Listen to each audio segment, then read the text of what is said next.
Dr. Kai Blin is a senior researcher at the Novo Nordisk Foundation Center for Biosustainability at the Technical University of Denmark. He specializes in bioinformatics, microbiology, and natural product discovery, particularly using computational approaches to analyze microbial genomes. He holds a PhD in microbiology from the Interfaculty Institute for Microbiology Infection Medicine at University of Tübingen. Thank you so much for having accepted our invitation, Kai, and the floor is yours. Thanks. Thank you. So thanks for having me. Very thankful for Alejandra for sort of getting everybody into this direction of natural products and looking at genomes to see what kind of interesting natural products are going on or could be potentially produced by the organisms, because this is pretty much what I do day to day, and sort of building software to do this. But when I was approached to sort of give a presentation here for this meeting, I was looking at trying to figure out if this should be more of a biological talk or more of a computational talk. So I suggested a couple of things I could be talking about, and it ended up being some sort of a mix of two of the topics that I proposed. And so I guess this is a bit of a more philosophical talk, trying to look at machine learning or not machine learning. So what other things you might be trying to do. And this is sort of based on being in the business for 15 years at this point. So I think I've got some idea where things are going, but of course also I guess with the caveat that the machine learning side of things has been moving very, very rapidly in the last couple of years.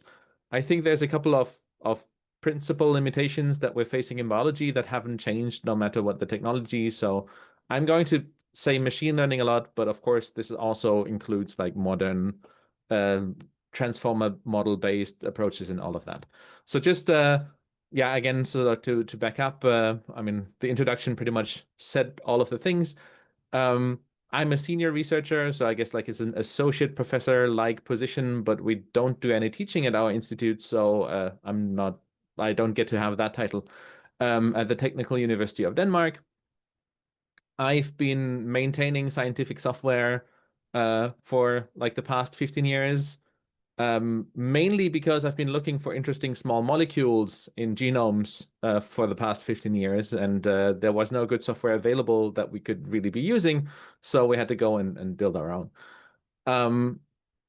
But sort of coming into this to machine learn or not to machine learn, sort of what Hamlet would have said if you had dropped him into this discussion, I guess, is a bit more on the sort of what kind of options are there. And I think what I want to get at is that if you want to do predictions on things, you basically have two options, right? So you can use machine learning, or I'm going to call this an expert system. That's terminology that has been very hip in the 80s and has sort of lost its sex appeal afterwards, I guess. But I think it's still the best way to describe this. And just so if we think about how those sort of contrast, I just want to, I guess, lay the ground for what kind of things we might be seeing in these two things. So basically, how do you encode the knowledge in these systems, right? So in expert systems, you basically just hard code domain knowledge explicitly. So basically you talk to domain experts, you figure out what it is they do, and then you build a computer system that does exactly the same thing. In machine learning systems, the machine learning in some way or shape learns some patterns from your data without having to encode any explicit rules. That results in the reasoning from the expert systems to be very transparent, right? Because you basically had the reasoning already explained to you by an expert in the field, and you're basically reproducing that. So it's very straightforward, because it's when this happens, you do this, and then if it looks like that, you do that. So all of that is pretty straightforward and very explainable. On the other hand, like machine learning systems have the benefit that because they're learning patterns, they might capture some subtle correlations in your data that even the experts who work with similar topics can't see, right? So I mean, like there might be some things that come together that you're not seeing manually. I guess, like a great example of a system that captures these subtle correlations extremely well, obviously, is AlphaFold, right? I mean, we've been trying to do protein folding using like the more expert system approach for many decades, and it didn't go amazingly well, right? And then basically AlphaFold came in with a good training set based on the protein database, right? And then sort of basically blew all of the other tools out of the water because it could see like more things coming together from like different parts of the sequence and like across many, many, many different things that like the expert systems couldn't see. Both of the approaches have some downsides, right? So an expert system, basically every time we learn something new about like the problem domain, you need to go in and sort of manually update how everything works to like really capture like the state-of-the-art knowledge from the experts. And the downside of machine learning system is that basically predictions can be really hard to explain because a lot of the machine learning models are to some larger or smaller degree black boxes that are really sort of not very transparent on like how they get to their results.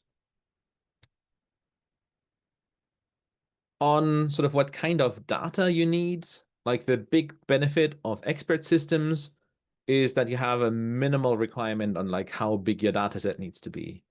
For machine learning systems, you really want like large, high quality labeled data sets to like do. I mean, like, I guess this is true for supervised machine learning, but that's what most people are using and most people are deploying when they're talking about machine learning systems, right? So you do need like a lot of data.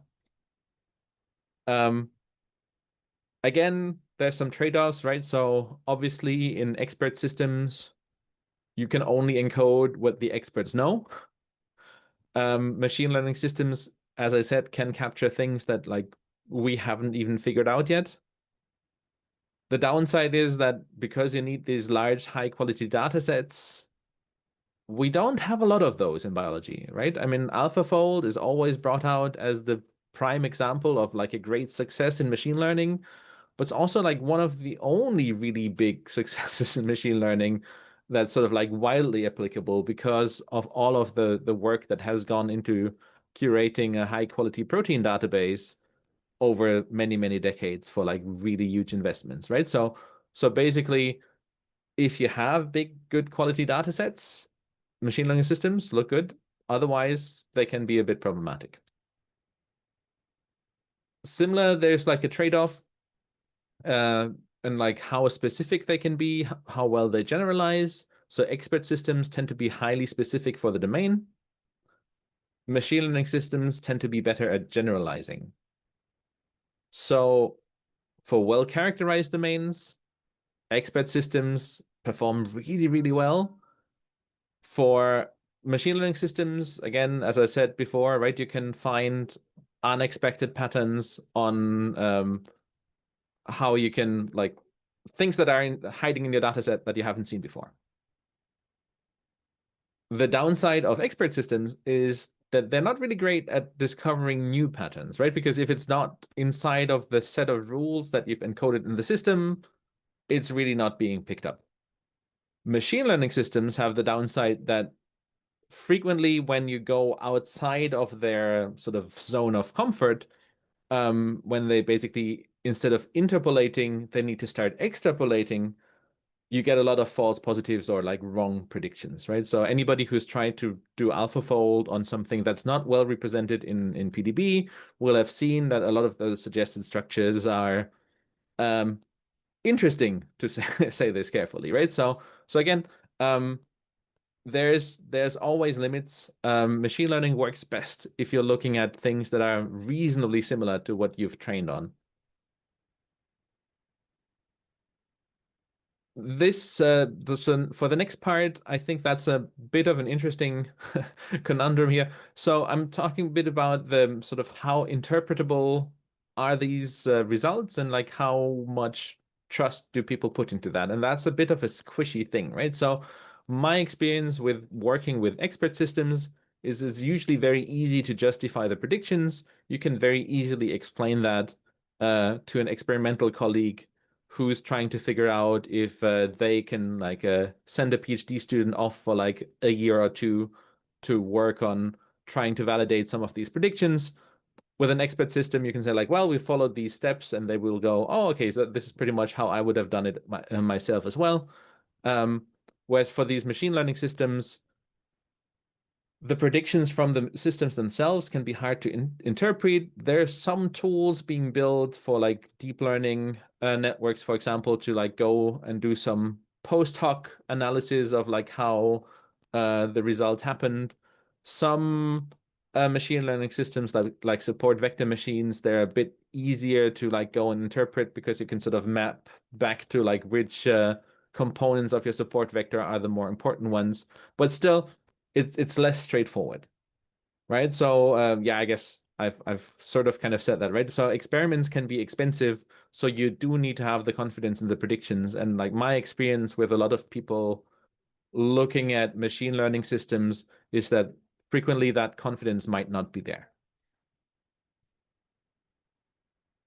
Looking at like the options for like maintaining these systems and I guess like evolving new features, there's like different trade-offs to both of these, right? So for expert systems, you would go and manually update your rules, as I mentioned before, right? So you need to basically have somebody around to like go and update the rules. Machine learning systems, you can basically like set up how you train them once, and then when new data comes in, you just retrain the model, and you should get like an updated system here. This is like automatable, but can be expensive depending on what kind of system you have, right? So a lot of these modern transformer models can be ridiculously expensive to train because of the large data sizes that go into this.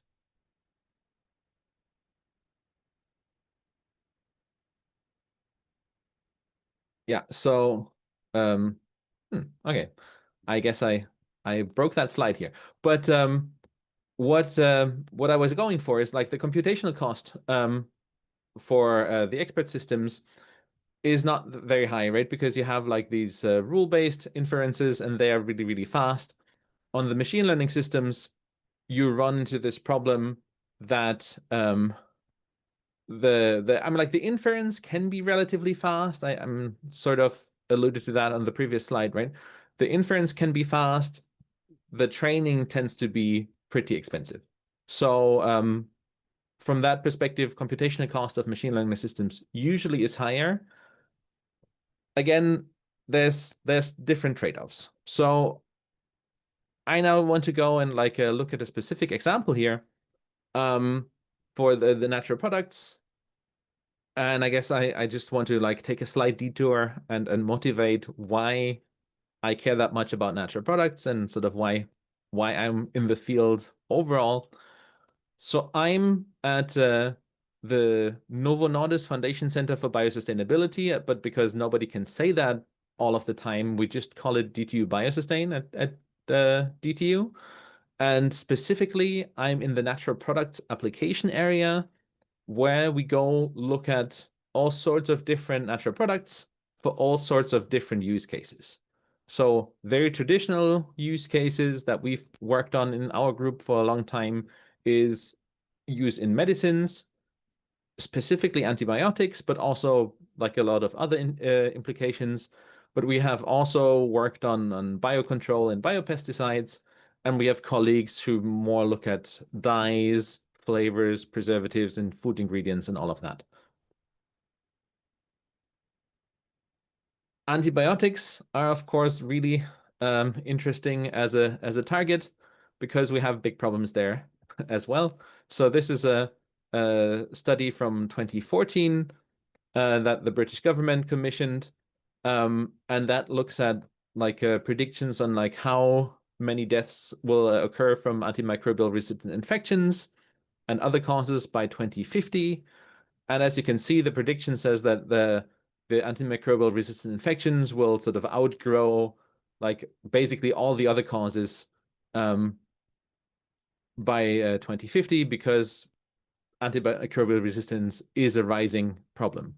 But it's not even like from this forward-looking perspective, right? So there's another paper that came out in Lancet in 2019 that looked at some statistical models, and based on that, they estimated that in 2019, around 5 million people died just due to like bacterial antimicrobial resistance infections. So that might not necessarily be the cause of death, but like the death was associated to having such a resistant infection.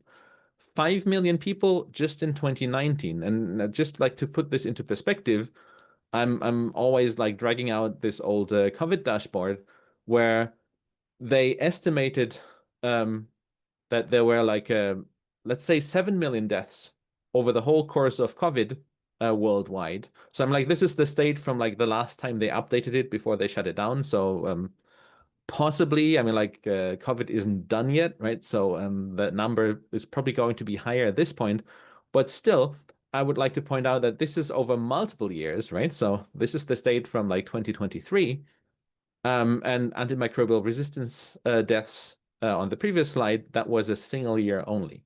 So while I guess like antimicrobial resistance and bacterial infections from that is not as gathering as much press, it's still like a big problem. This is confounded by the fact that we are not very good at like finding new antibiotics, at least not in the recent decades, right? So this is like how many novel classes of antibiotics have been approved by the FDA. And basically like all of the cool stuff happened from the 40s to the 70s, and then the pipeline sort of dried up. Right. And now we're still like the FDA is still approving new antimicrobial treatments, but they're all based on like compounds that have already been approved before. And a lot of them have still like similar resistance issues that are sort of very quick to come up. Now, what's our possible solution for this? So how can we deal with that? And sort of like in our group, our answer is soil microbes. I appreciate Alejandra is looking at more like slightly wetter microbes instead, right? But I mean, like, I think the general idea is the same. So we are working with a lot of these streptomycetes. Those are actinobacteria. They're mostly in soil. Some of them are also marine, though it's I think you can have fun debates about like how marine they really are and like how much they just happen to sit in the sediment. But the reason we care about these so much is that they're incredibly capable chemists that can produce all sorts of really, really different compounds. And a lot of the drugs that are currently on the market, we basically derive from or directly take from these microbes. Now, traditionally, like in the 40s to the 70s, a lot of the identifying of new compounds has been done by what I like to call like a find and grind. So you basically isolate bacteria, you grow them in the lab, you extract potential compounds from them, you fractionate them, you do bioactivity assays, and hopefully you find something that can kill some bacteria of interest. The problem with this approach these days is that this keeps finding the same compounds again and again and again. And we already know those. And like either we decided we can't use them in the clinic because they're like too toxic, have too many side effects, or we're already using them and are running in resistance issues. So what the whole field has started doing over the last 2 decades, I would say, is to go and try to see if we can like sequence the strains before, and then from the sequence try and figure out what kind of interesting compounds might this organism be producing. The reason we can do this is that in microbes, genes that do things together tend to be co-located on the genome, right? So basically, like as a very rough idea of like how a gene cluster that produces these compounds works is like you'll have a regulator, you have some genes involved in the bioactivity, and if it's an antibiotic specifically, that will need to have a resistance gene or multiple of them. Because if you're producing an antibiotic as a bacterium, if you're not producing a resistance gene as well, you're basically committing suicide. So that's like evolutionary speaking, probably not the way to go. And the nice thing, because these are co-located, is that if you can identify any of these components of the gene cluster, you can just like find more of the other genes by just looking up and downstream on the genome, right? And the core biosynthetic machinery, despite the fact that all of these compounds look so different, the core machinery is very conserved for many classes of biosynthetic pathways. Right, so just I guess like as a quick refresher on like how secondary metabolite biosynthesis really works is like as a first step, you're building some basic building blocks. This can be amino acids, this can be like small ketides, isoprenes, all sort of different things, right? So you build these small building blocks, then the building blocks get linked together, and then some extra modifications happen, right? So here in this example, there's like a methylation and oxidation. There might be some halogens attached and other things, right? So something that makes the functional groups more functional, some cross-linking, all sorts of different modifications can happen. But basically, like all of these individual steps, they can be performed by very sort of related enzymes. And so this is where our group come in. So I'm in the natural products genome mining group, and we are sort of spread over multiple topics. So we have a couple of people doing metabolic engineering. We have people doing like the more old school discovery pipeline side of things. And we have the computational biology part that I'm heading. And together, sort of we're combining all of our knowledge there to like try and find new compounds with interesting bioactivities. We have a pretty big toolkit for secondary metabolite bioinformatics. For today, like the main thing I'll be discussing is the anti-smash tool that pretty much everybody in the field is using when they're going and doing genome mining for this. So that's my real world example here. So just as a quick sort of high level introduction on like how anti-smash works, I'll go and just quickly walk you through that, and we'll look at another tool that does a machine learning based prediction. Just like keep in mind, right? I've told you some of the theory, and in theory there's no difference between theory and practice, but in practice obviously there usually is, right?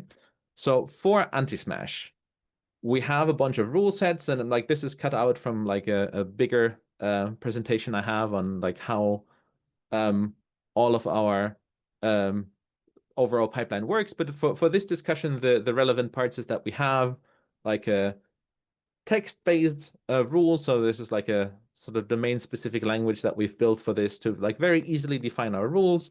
And you can see here that like our rule for like detecting non-ribosomal peptide synthesis is a very common type of gene cluster. We have a rule that basically says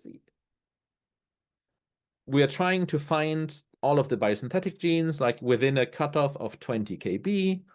Then we're showing like 20 kb around those core biosynthetic enzymes that we look at for like all sorts of other enzymes that might be interesting.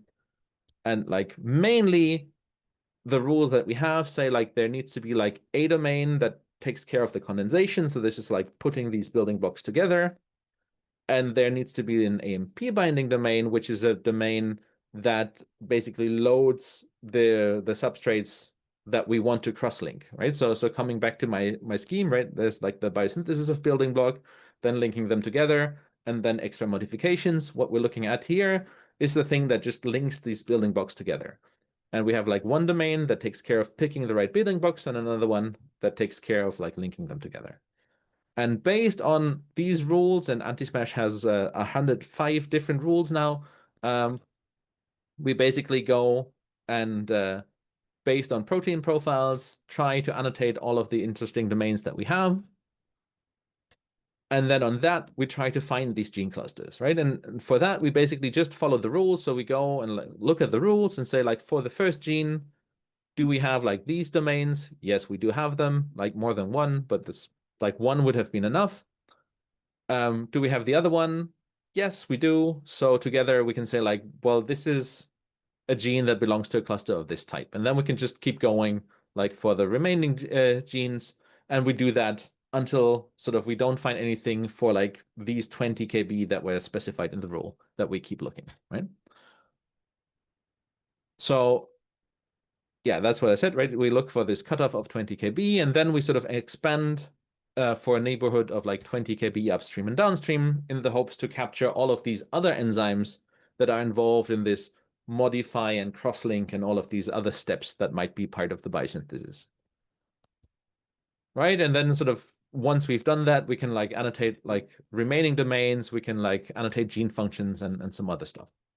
But like for the detection step, right, the important part is that we have a rule set, and the rule set very explicitly says, well, we need to have like these biosynthetic functions and these biosynthetic functions, and then can be at maximum like this far away from each other.